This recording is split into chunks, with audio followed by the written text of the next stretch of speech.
નમસ્કાર દર્શક મિત્રો, તેજસ ગુજરાતી ચેનલમાં તમારું હાર્દિક સ્વાગત છે। તો મિત્રો, ઘણા બધા લોકો કહેતા હોય છે કે પીએમ આવાસ યોજનામાં ફોર્મ ભર્યું હતું પણ નામ નથી આવ્યું। તો મિત્રો, તે લોકોનું નામ કેમ નથી આવતું, તો તે આ મુદ્દાને લઈને નથી આવતું। મિત્રો, ઘણા બધા લોકોના આ મુદ્દાને લઈને ફોર્મ રદ થયા છે। તો મિત્રો, આ જે મુદ્દાઓ છે ખરેખર સામાન્ય છે, પણ તે છતાં પણ આ યોજનાને લાયક હોય અને ખરેખર જેને જરૂર હોય છે તેના ફોર્મ આ મુદ્દાને લઈને અટકતા હોય છે અને ફોર્મ રદ થતા હોય છે। તો મિત્રો, તમે પણ જો પીએમ આવાસ યોજનામાં ફોર્મ ભરવાના હોય તો આ મુદ્દા એકવાર જરૂરથી જોઈ લેજો, કારણ કે આ મુદ્દાને લઈને મોટા ભાગના લોકોના ફોર્મ રદ થાય છે।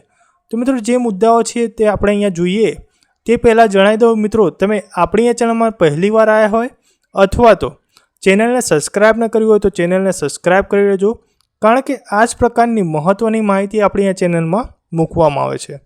તો મિત્રો, ચેનલને સબસ્ક્રાઈબ જરૂરથી કરી લેજો અને બાજુના આપેલા બેલ આઇકોનને પ્રેસ કરી લેજો। તો મિત્રો, તમને કોઈ પણ મહત્ત્વની માહિતી સૌ પ્રથમ મળી જશે।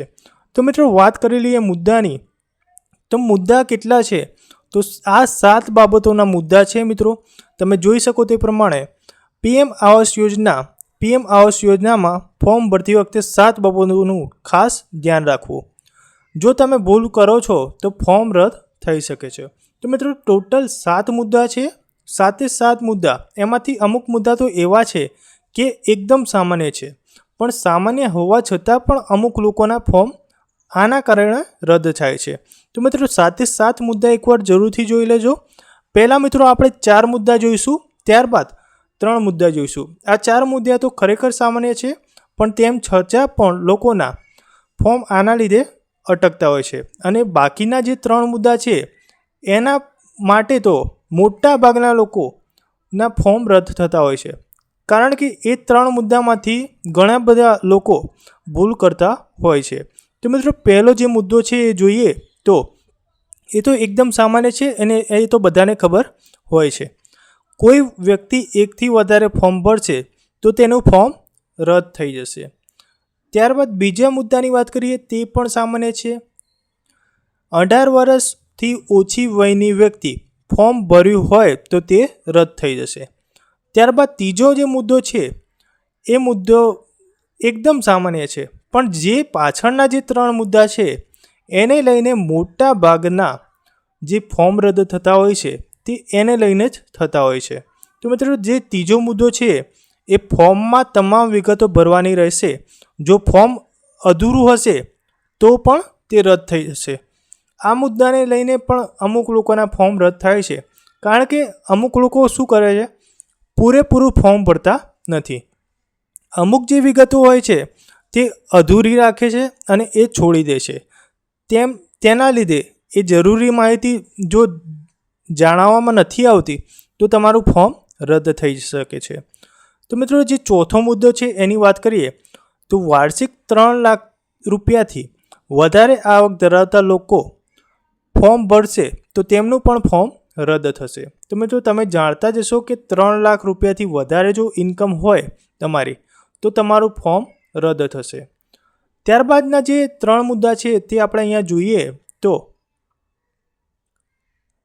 5મા મુદ્દાની વાત કરીએ તો અનામત કેટેગરીના અરજદારોએ જાતિના પ્રમાણપત્રની પ્રમાણિત કરેલી નકલ ફોર્મ સાથે જોડવાનું રહેશે। જો નકલ નહીં જોડવામાં આવે તો ફોર્મ રદ થશે। મિત્રો, ઘણા બધા મોટા ભાગના લોકોના ફોર્મ અહીંયાથી રદ થતા હોય છે અને એમનું નામ આવતું નથી। જો તમે જે અનામત કેટેગરીના જે અરજદાર છો એની જાતિનું પ્રમાણપત્રની નકલ તમારે ફોર્મ સાથે જોડવાની હોય છે, અને એ તમે જોડતા નથી તો તમારું ફોર્મ રદ થાય છે। ત્યારબાદનો જે મુદ્દો છે તેની વાત કરીએ તો ફોર્મમાં ભરેલી માહિતી ખોટી જણાય તો પણ તે રદ થાય છે। તો મિત્રો, તમે જે ફોર્મ ભરો છો તેમાં જે માહિતી હોય છે એ અને જે તમે પ્રમાણપત્ર આપો છો તેમાં જે માહિતી જે હોય છે એ અલગ અલગ પડી જતી હોય છે, જેથી કહી શકાય કે જે ફોર્મમાં જે માહિતી ભરી છે તે તમે ખોટી ભરી છે। જેથી જે પ્રમાણપત્રમાં જે નામ છે, જે પણ વસ્તુ જે છે એ જ પ્રમાણે તમારે ફોર્મમાં ભરવાની હોય છે. જો તમે ખોટી જાણકારી આપો છો તો તમારું ફોર્મ રદ થાય છે. ત્યારબાદનો જે મુદ્દો છે એ રહેઠાણ અને ઓળખ બંનેના પુરાવા જરૂરી રહેશે. જેમાં ઓળખના પુરાવામાં ફોટો દેખાતો હોવો ફરજિયાત છે, જ્યારે રહેણાંકના પુરાવામાં સરનામું દર્શાવતું હોવું ફરજિયાત છે. જો દસ્તાવેજમાં આ માહિતી નહીં હોય તો પણ ફોર્મ રદ થશે.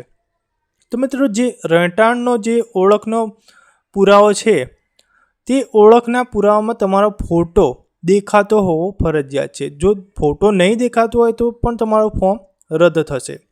અને જે દસ્તાવેજમાં જે માહિતી નહીં દેખાતી હોય તો પણ તમારું ફોર્મ રદ થશે. અને સરનામું દર્શાવેલું હોવું ફરજિયાત છે. તો મિત્રો, આ જે મુદ્દાઓ છે એને લઈને ઘણા લોકોના ફોર્મ રદ થતા હોય છે.